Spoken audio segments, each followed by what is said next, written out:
So ಅಲ್ಲ guys, pre ನೋಡೋಕೆ ಮೊದಲು ನನ್ನ ವಿಡಿಯೋ ಡಿಸ್ಕ್ರಿಪ್ಷನಲ್ಲಿ ವಾಟ್ಸಪ್ ಲಿಂಕ್ ಇರುತ್ತೆ. ಸೊ ಆ ಗ್ರೂಪ್ಗೆ ಜಾಯ್ನ್ ಆಗಿ. ಸೊ ಈ ವಿಡಿಯೋ ಇಷ್ಟ ಆದರೆ ಲೈಕ್ ಮಾಡಿ ಹಾಗೂ ಸಬ್ಸ್ಕ್ರೈಬ್ ಮಾಡಿ. ಸೊ ಬನ್ನಿ ಗೈಸ್, ಪ್ರೀ ನೋಡ್ಕೊಬೋಣ. ನಿನ್ನ ಮರೆತು ಇನ್ನೊಬ್ಬರನ್ನ ಒಪ್ಕೊಳ್ಳೋದಂಗಾಗಲ್ಲ. ಆ ಜಾಗ ಯಾವತ್ತಿದ್ರು ನಿಂತು.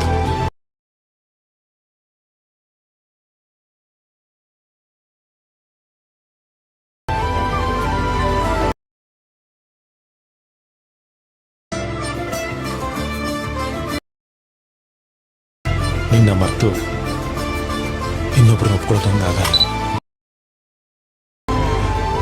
ಆ ಜಾಗ ಯಾವತ್ತಿದ್ರು ನಿಂತು.